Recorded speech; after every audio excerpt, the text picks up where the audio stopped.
Пешу, на ровары ці байдарцы для зацікаўленых гісторыяй і культурай, флорай і фаунай, для аматараў актыўнага адпачынку, для тых, хто проста жадае правесці час адзін на адзін з прыродай ці разам з сям'ёй.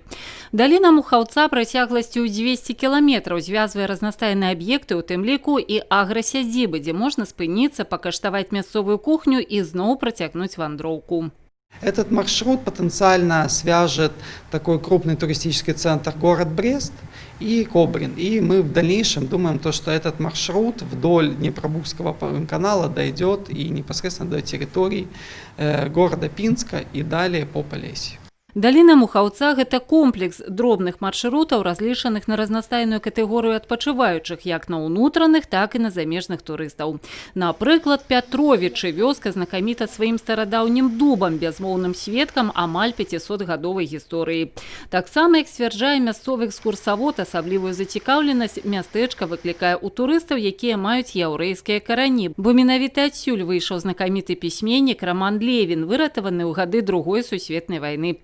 Цікавятся Пятровичами и аматоры белорусской и польской культуры. Когда Наполеон Орда въехал в нашу деревню, увидел этот придворный парк, красивейший придворный парк, увидел красивую природу, он с восхищением сказал такие слова: «У этих красотах треба, каб нараджаліся поэты». И вот родился наш поэт Альбін Міхал Диконский. Маршрут яшчэ распрацоўваецца, цягам часу будзе дапаўняцца новымі аб'ектамі. На сённяшні дзень іх каля 8 дзясяткаў. Цікавасць да маршруту ўжо ёсць. Ксенія і Кірыл вандруюць па свеце амаль год, распачалі падарожжа з Паўночнай Амерыкі. Зараз бавяць час у аграсядзібе пад Кобрынам і нават прайшлі па маршруце Даліна Мухаўца. Дакладней, праехалі на роварах. Обилие птиц, вообще, в принципе, животный мир богатый. То есть мы и беркуты видели, и аистов видели, и каких-то птиц вот желтых, я не знаю, таких приятных, очень тоже необычных, на попугаев, очень смахивающих. Что еще? Ну, отсутствие машин, это, конечно, удивляет в таком огромном количестве, как я привык их видеть в Европе или в России. Вот. Наверное, природа, конечно же. Понравилось то, что очень чистый воздух, потому что трафик небольшой, вот едешь, наслаждаешься запахами. Запах хвои, запах смешанного леса очень приятно. Я новичок в велоспорте, поэтому 44 километра мне показались прям тяжелым препятствием. Вот, конечно, я думала, что сегодня ходить вообще не смогу, вот, но, слава богу, все нормально. Ініцыятыва маршрута належыць актыўным удзельнікам кластара Муховецка Кумора.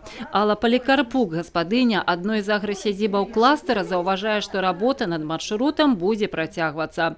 Для большай зацікаўленасці і зручнасці турыстаў можна таксама скарыстацца дапамогай гіда ці прайсці маршрут самастойна.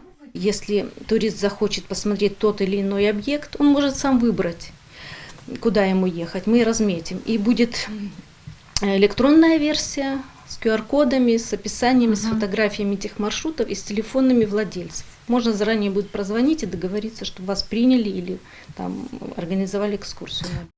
Даліна Мухаўца – маршрут унікальны. Гэта магчымасць абраць той адпачынак, які найбольш даспадобы. Ад знаёмства з гісторыяй, прыродай, мастацтвам краю да кантактнага заапарка, рыбнай лоўлі і экстрэмальных водных маршрутаў. Плануецца, што гэтай добрай ідэяй зацікавіцца і ў іншых раёнах вобласці. Вераніка Якавец, Роман Філюціч, тэлерадыёкампанія «Брест».